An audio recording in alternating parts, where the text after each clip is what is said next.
نہ کوئی غم کرو نہ خوف، خوشیاں مناؤ جنت کی جس کا تم سے وعدہ کیا گیا تھا۔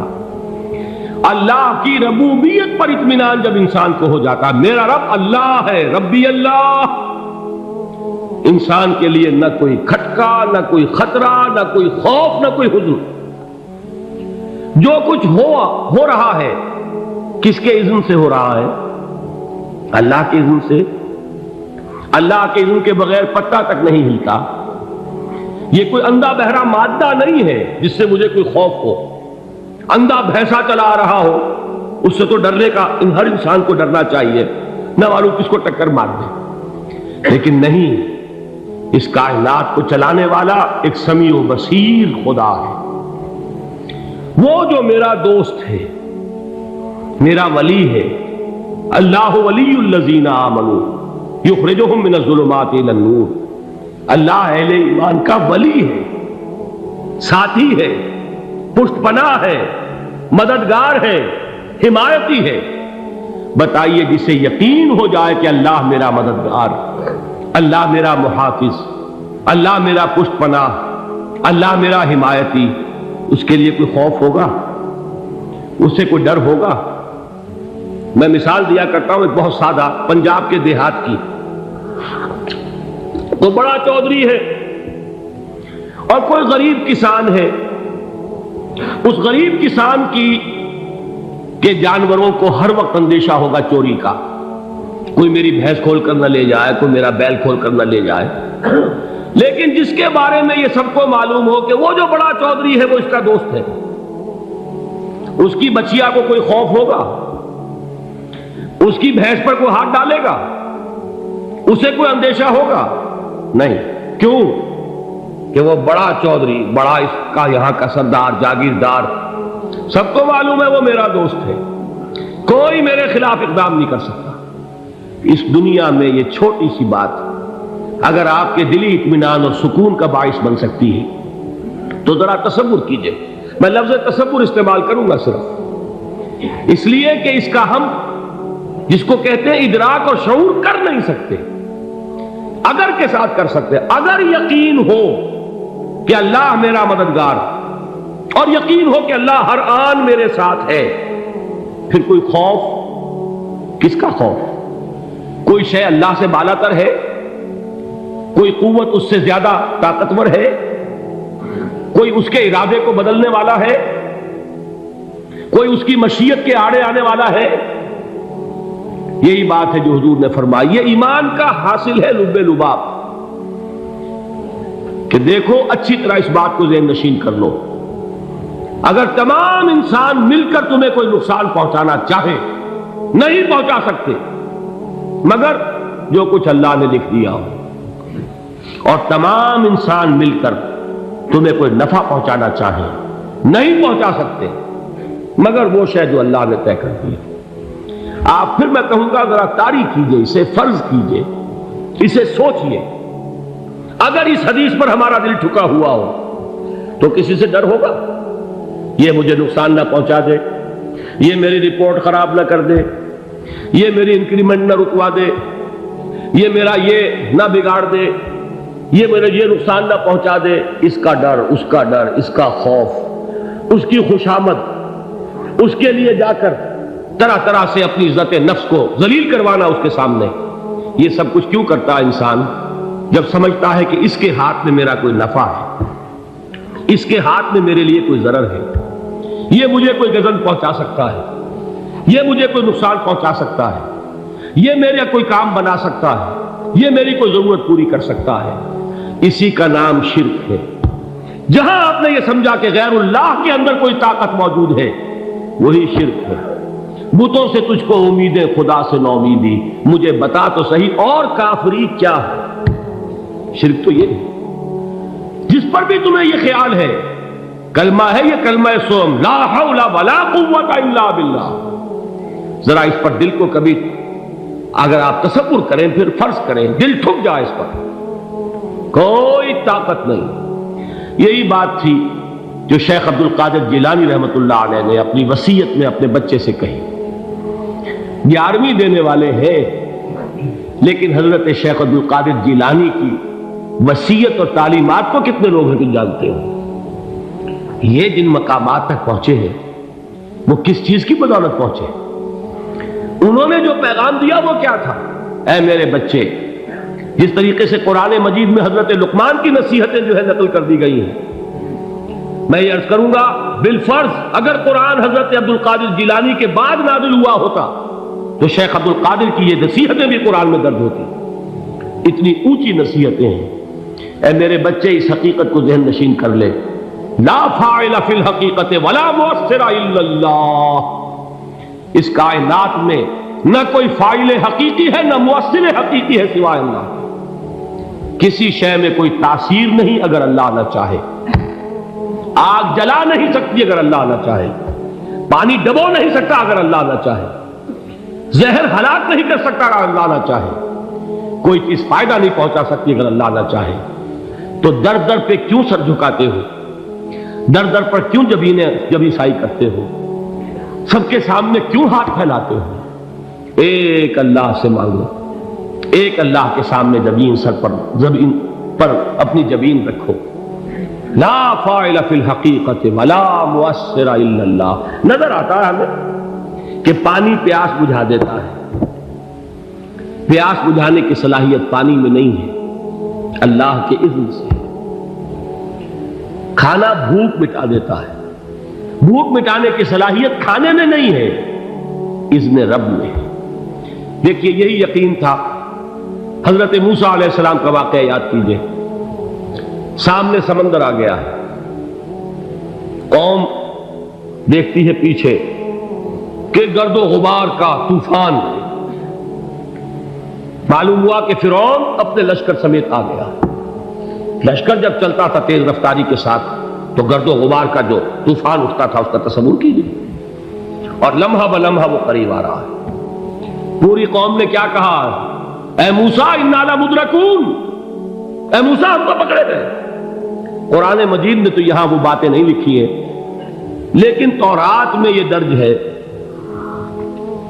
کہ بنی اسرائیل جھگڑنے لگے، دست و گریبان ہو گئے موسیٰ کے ساتھ۔ موسیٰ ہمیں یہاں مروایا لا کر، اس سے تو ہم ہی بہتر تھے، وہاں کھانے کو ملتا تھا، زندگی تو تھی، بیگار ہم کر رہے تھے، موت تو نہیں تھی۔ اب جو کچھ ہوگا اس کا تصور کرو، جس طریقے سے ہمارے ٹکڑے اڑائے جائیں گے۔ تو لڑ رہے ہیں حضرت موسیٰ علیہ السلام سے۔ یہ تورات کی تفصیل ہے، قرآن میں صرف اتنا آیا ہے، پریشان ہو کر انہوں نے کہا انا لمدرکون، موسیٰ ہم کو پکڑے گئے۔ اس وقت موسیٰ کا جواب کیا ہے؟ کلا ان معی ربی سیہدین، نہیں، میرے ساتھ میرا رب ہے، وہ راستہ دے گا۔ بتائیے کہاں راستہ نظر آ رہا ہے؟ یہ ہے ایمان بالغیب۔ راستہ نظر نہ آئے تب اللہ پر یقین ایمان ہے۔ جیب میں پیسے ہوں اور تب دل کو اطمینان ہے تو ایمان کس پر ہوا؟ پیسے پر، اللہ پر نہیں۔ جب وسائل و ذرائع نہ ہو اور پھر یقین ہو کہ اللہ مسبب الاسباب ہے، وہ اسباب کا پابند نہیں ہے، وہ اسباب کا محتاج نہیں ہے، اسباب اس کے محتاج ہے۔ اگر یہ یقین ہے تو اللہ پر ایمان ہے، یہ نہیں ہے تو تمہارا ایمان اسباب پر ہے، وسائل پر ہے، ذرائع پر ہے، مادیات پر ہے، اللہ پر نہیں۔ اس وقت کہاں راستہ تھا؟ کوئی راستہ تھا؟ سمندر ہے اور ادھر سے لشکر آ گیا ہے۔ کلا ان معی ربی سیہدین۔ اب دیکھیے ایمان کہہ دینا آسان ہے، ہوا معکم اینما کنتم، جہاں کہیں بھی تم ہوتے ہو اللہ تمہارے ساتھ ہوتا ہے، لیکن اس کا یقین قائم ہو جائے تو زمین و آسمان کا فرق واقع ہو جائے۔ یہی بات ہوئی حضور کے ساتھ۔ غار ہے، چھپے ہوئے ہیں محمد رسول اللہ اور آپ کے وہ یار غار ابو بکر صدیق رضی اللہ تعالی عنہ۔ اقبال نے حضرت ابو بکر کی شان میں چند اشعار کہے صرف، لیکن واقعہ یہ ہے کہ بھاری بھاری نظموں پر اور قصیدوں پر بھاری ہے، طویل ترین نظمیں اور قصیدے ہوں ان پر بھاری ہے۔ ہمتیں ابو بکر کی ہمت جو ہے، کشت ملت را چوں ابر، جیسے بارش سے کھیتی اپجتی ہے، ابو بکر کی ہمت اور عزیمت اس امت کو اسی طرح سینچنے والی ہے۔ ثانیے اسلام و غار و بدر و قبر، وہ دوسرے تھے اسلام میں، دوسرے پہلے کون تھے؟ انا اول المومنین، حضور فرماتے ہیں سب سے پہلا ایمان لانے والا میں، دوسرے ابو بکر۔ ویسے ہمارے ہاں یہ چلتا ہے اختلاف، حضرت علی پہلے ہیں کہ حضرت ابو بکر پہلے ہیں، لیکن اس میں بڑی خوبصورت تطبیق قائم کی ہے علماء نے، اور بہت صحیح ہے۔ چار کے بارے میں فیصلہ ہی مت کرو کہ کون پہلے، ان کی ایک عجیب تقسیم کر دی ہے۔ آزاد مردوں میں، بالغ مردوں میں سب سے پہلے ابو بکر، بچوں میں سب سے پہلے علی، خواتین میں سب سے پہلے خدیجہ، اور غلاموں میں سب سے پہلے زید بن حارثہ۔ بڑی پیاری تقسیم ہے، یہ چاروں ہی پہلے ہیں، ہر ایک کے لیے اولیت ہے۔ اور واقعہ یہ ہے کہ اگر زمانی اعتبار سے تعین ہوگا تو پہلے خدیجۃ الکبریٰ آئیں گی رضی اللہ تعالی عنہ، کسی اور سے بات کرنے کی نوبت بعد میں آ سکتی ہے، پہلے تو اہلیہ محترمہ سے بات ہوئی، آتے ہی پہلی وحی ہوئی ہے، ابھی تبلیغ کا حکم نہیں تھا۔ کس کو بتایا واقعہ؟ ابھی اپنی نبوت کی تبلیغ کا تو حکم ہی نہیں آیا، واقعہ کس کا ہے؟ وہ خدیجہ کا ہے۔ جب کہا ہے کہ خشیت علی نفسی، مجھے اپنی جان کا اندیشہ ہے، تو کیا جواب دیا خدیجہ نے رضی اللہ تعالی عنہا؟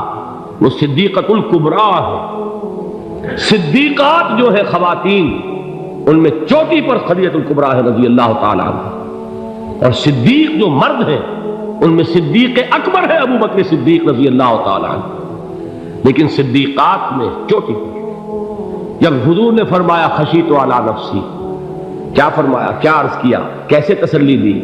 نہیں، اللہ آپ کو ضائع نہیں کرے گا، آپ غریبوں کے ہمدرد ہیں، آپ مساکین کے تکالیف رفع کرنے والے ہیں، آپ بیواؤں کی سرپرستی کرتے ہیں، آپ مسافروں کی خدمت کرتے ہیں، اللہ آپ کو ضائع نہیں کرے گا۔ یہ یقین ہے اس خاتون کے اندر۔ خیر وہ ایک علیحدہ بات ہو جائے گی۔ میرے دل پر حضرت خدیجہ رضی اللہ تعالیٰ عنہ کی شخصیت کا بڑا گہرا نقش ہے، جو وہ کوئی اور ہی وقت اور موقع ہوا تو بیان ہوگا۔ بہرحال اقبال نے ایک مصرے میں جو چار اولیتیں جمع کر دی ہیں، ہمتیں او کشت امت را چو ابر، ثانی اسلام و غار و بدر و قبر۔ اسلام میں حضور کے بعد پہلے کون؟ ابو بکر۔ غار میں حضور کے ساتھ کون؟ ابو بکر۔ بدر کی رات اللہ کا رسول سر بسجود، وہ جھاڑ، وہ گھاس پھوس کی جو جھوپڑی بنائی گئی تھی، اور وہاں تلوار ننگی لے کر پہرا دینے والا کون؟ ابو بکر۔ اور اس حجرہ عائشہ میں محمد کے بعد سب سے پہلے دفن ہونے والا کون؟ ابو بکر رضی اللہ تعالی عنہ وصلی اللہ علیہ وسلم۔ وہ جو معاملہ میں سنا رہا تھا غار ثور کا، حضرت ابو بکر بھی حضور کے خیال سے لرز گئے ہیں۔ آپ کو یاد ہوگا کہ جا کر پہلے تمام جتنے سوراخ تھے انہیں بند کیا ہے، ایک سوراخ رہ گیا تھا جس کو بند کرنے کے لیے کوئی کپڑا نہیں تھا، وہاں اپنی ایڑی رکھی ہے، تب کہا ہے حضور سے تشریف لائیے، اور اپنے زانو پر حضور کو لٹایا ہے، اور وہاں کسی موذی جانور نے کاٹا ہے، حضور کی آنکھ لگ گئی تھی، اس وقت اس بل کے اندر جو بھی بچھو ہے کیا ہے واللہ عالم، اس نے کاٹا ہے، اس کی تکلیف کی وجہ سے ابو بکر کی آنکھوں سے آنسو ٹپک گئے، حضور کے چہرے مبارک پر پڑے ہیں، تو حضور جاگے ہیں، معاملہ کیا ہے؟ ایڑی نہیں ہٹائی وہاں سے، مبادا وہ جانور وہاں سے نکل کر محمد الرسول اللہ کو کوئی گزن پہنچا دے، ابو بکر کی ایڑی ہے، جس طرح چاہے کھا لے، ختم کر دے، جان نکل جائے تب کوئی آنچ آئے، محمد پر تو آئے، لیکن جیتے جی نہیں۔ وہ ہے ابو بکر۔ حضور کے خیال سے اس وقت حضور نے پھر اپنا لعاب دہن لگایا ہے، اور اس سے پھر آپ کی تکلیف ختم ہوئی۔ جیسے خیبر میں حضرت علی کی آنکھ دکھ رہی تھی، اس کو جو شفا حاصل ہوئی ہے وہ بھی حضور کے لعاب دہن سے ہوئی۔ تو بہرحال اس وقت انہوں نے کہا ہے کہ اے نبی یا رسول اللہ، اگر اس وقت ان میں سے کسی نے غیر ارادی طور پر بھی اپنے قدموں کی طرف جھانک لیا تو پکڑے جائیں گے، کیا جواب تھا اللہ کے رسول کا؟ لا تحزن ان اللہ معنا، اللہ ہمارے ساتھ ہے، کیوں گھبراتے ہو ابو بکر؟ یہ ہے ایمان باللہ، میرا مالک اللہ، میرا رازق اللہ، میرا محافظ اللہ، میرا مددگار اللہ، میرا پشت پناہ اللہ، میرا دوست اللہ۔